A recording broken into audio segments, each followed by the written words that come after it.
तुलसीदास जी की जन्म कथा ही अद्भुत है, जो उनके महापुरुष होने वाले संकेत को बताती है। आज के भारतवर्ष में उत्तर प्रदेश के चित्रकूट जिले में राजापुर नाम का एक गांव है, जहां तुलसीदास जी के पिता आत्माराम दुबे निवास करते थे। वे एक सम्मानित ब्राह्मण थे। तुलसीदास जी की माता का नाम हुलसी था।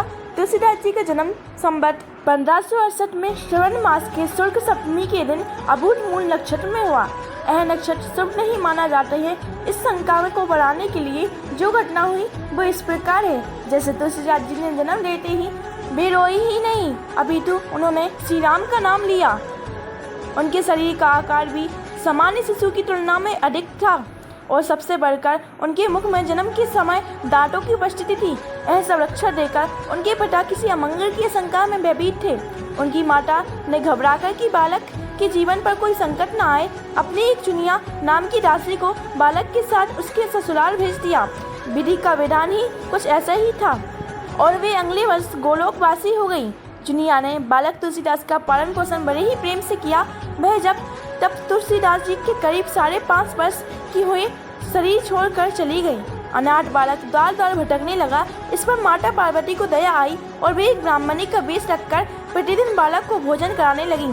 श्री अनंतानंद के प्रिय शिष्य श्री नरहरिया दास, जो रामसर पर निवास करते थे, उन्हें भगवान शंकर की प्रेरणा हुई और वे बालक तुलसीदास को ढूंढते हुए वहां पहुंचे और मिलकर उनका नाम राम बोरा रखा।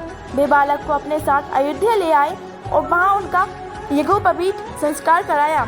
तुलसीदास जी ने यहाँ एक बार फिर सभी को विस्मित कर दिया। उन्होंने बिना सीखे हुए गायत्री मंत्र का उच्चारण कर लिया। नरहरि महाराज ने वैष्णवों के 5 संस्कार कराए और राम मंत्र को दीक्षित किया। फिर उनकी विद्या आरंभ हुई। तुलसीदास जी जो भी एक बात सुन लेते थे, उन्हें वो कंठस्थ हो जाता था। उनकी प्रखर बुद्धि की सभी प्रशंसा करते थे। फिर एक बार नरहरि महाराज जी ने उन्हें लेकर शुक्ल क्षेत्र के सोरों में पहुंचे। उन्होंने रामचरितमानस सुनाया और उन्हें काशी में श्री सनातन जी के पास विद्या अध्ययन के लिए छोड़ गए। यहाँ तुलसीदास जी 15 वर्ष वेद वेदांग का अध्ययन किया। उन्हीं दिनों मन संस्कार की ओर प्रवृत्त हुआ और वे अपने गांव वापस आए, जहाँ आकर उन्हें ज्ञात हुआ कि उनका परिवार सब नष्ट हो चुका है। वहाँ उन्होंने अपने पिता सहित सभी पितरों को श्राद्ध दिया और राम कथा सुना कर जीवन यापन करने लगे। वही गुरुजनों के परामर्श से उन्होंने रत्नावली नामक एक सुंदर कन्या से विवाह कर लिया और सुखपूर्वक वैवाहिक जीवन बिताने लगे। एक दिन पत्नी के भाई के साथ मायके चले जाने के कारण वे पीछे पीछे पहुंच गए। इससे पत्नी को बहुत रोष हुआ। उन्होंने धिक्कारते हुए कहा कि आपकी जैसी आसक्ति मेरी हार मांस के शरीर में है। अगर ऐसी भगवान में होती तो आपका बेड़ा पार हो जाता। यह बात तुलसीदास जी को बहुत चुभ गई और वह उसी समय से वहाँ से चल दिए। उन्होंने प्रयागराज पहुंचकर संन्यास लिया। यहाँ काशी में लेकर राम कथा सुनाने लगी। यहीं पर उन्हें एक प्रेत से भेंट हुई, जिन्होंने उन्हें हनुमान जी का पता बताया। तुलसीदास जी हनुमान जी से जब मिले, उन्होंने भगवान राम के दर्शन की लालसा जताई, उनके दर्शन कराने की विनती की। हनुमान जी ने उन्हें कहा कि श्री राम जी के दर्शन आपको चित्रकूट में उन्होंने रामा घाट पर एक स्थान तय किया और वहीं प्रभु श्री राम का इंतजार करने लगी। वहीं एक बार प्रदक्षिणा करते हुए मार्ग में रघुनाथ जी के दर्शन हुए और वे उन्हें पहचान नहीं पाए। उन्होंने घोड़ों पर सवार अद्भुत छवि वाले 2 राजकुमार देखे, जो धनुष बाण लिए हुए थे। तुलसीदास जी बस उन्हें देखते ही रह गए, पर उन्हें पहचान न पाए। हनुमान जी ने उन्हें आकर बताया कि आज आपको प्रभु श्री राम के दर्शन हुए। इस पर तुलसीदास जी बहुत दुखी हुए कि उन्हें पहचान न सके। मौनी अमावस्या के उस सुंदर बुधवार के दिन भगवान राम फिर से प्रकट हुए। इस बार वे बालक के रूप में थे। उन्होंने तुलसीदास जी को कहा, बाबा हमें चंदन दो। पर तुलसीदास जी दर्शन में ऐसे खोए कि प्रभु की वाणी को नहीं सुनी।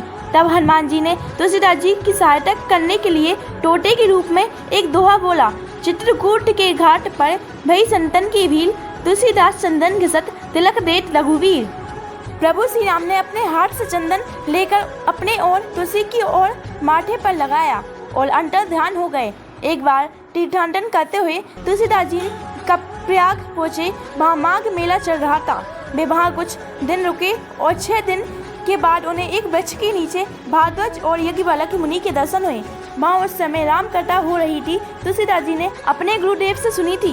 वहाँ से वे काशी आ गए। एक ब्राह्मण के घर में प्रहलाद घाट पर रहने लगे। यहीं पर उनके भीतर कवित्व शक्ति का प्रगट हुआ। वे संस्कृत में पद रचना करने लगे।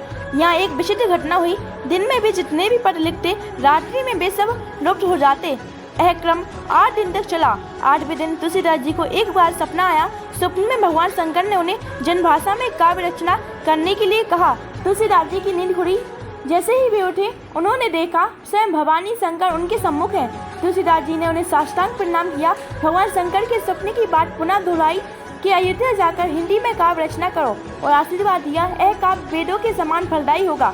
इतना कहकर वे अंतर्धान हो गए और तुलसीदास जी भगवान शंकर के आदेश अनुसार अयोध्या आ गए। रामनवमी के दिन ग्रहों की स्थिति वैसे ही थी जैसे त्रेता युग में राम जन्म के समय थी।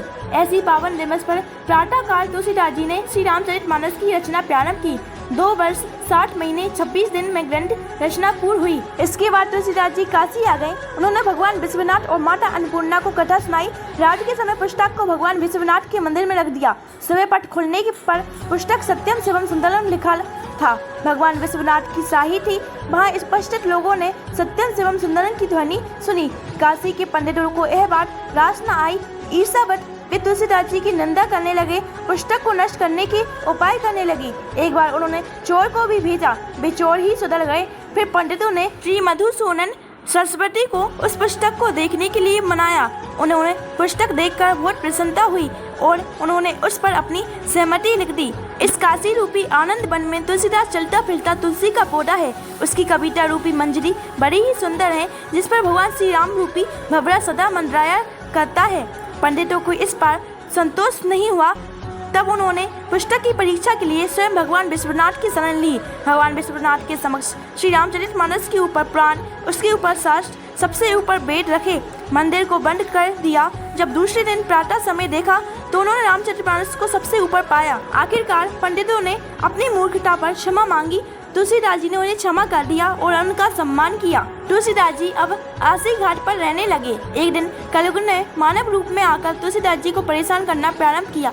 तुलसीदास जी ने रक्षा के लिए हनुमान जी को पुकारा। तब हनुमान जी ने उन्हें विनय पट लिखने को कहा। तभी तुलसीदास जी ने एक बहुत ही सुंदर विनय पत्रिका की रचना की, जिस पर भगवान श्री राम ने हस्ताक्षर किया और भगवान श्री राम ने तुलसीदास जी को अभय दान दिया। तुलसीदास जी ने रामकथा का गान करते हुए बाकी समय काशी में गुजारा और रामकथा से संबंधित कुल 13 ग्रंथ लिखे।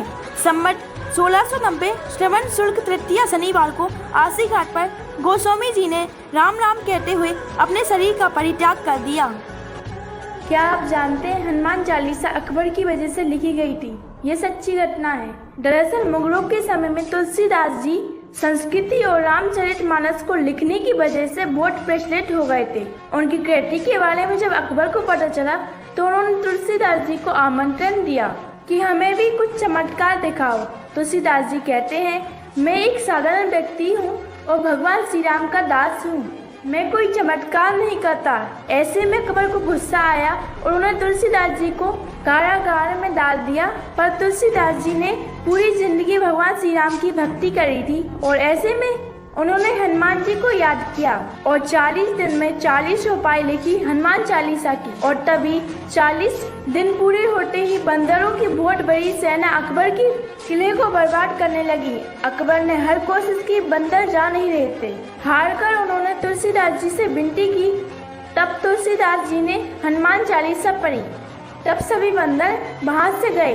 ये देखकर अकबर ने तुलसीदास जी को छोड़ दिया और यह घटना पूरे विश्व में बहुत प्रसिद्ध है। दोस्तों, आप सभी को ये वीडियो कैसी लगी हमें कमेंट सेक्शन में बताइए और हमारे चैनल को सब्सक्राइब करना मत भूलिए। इस वीडियो को ज़्यादा से ज़्यादा शेयर करिए। राधे राधे।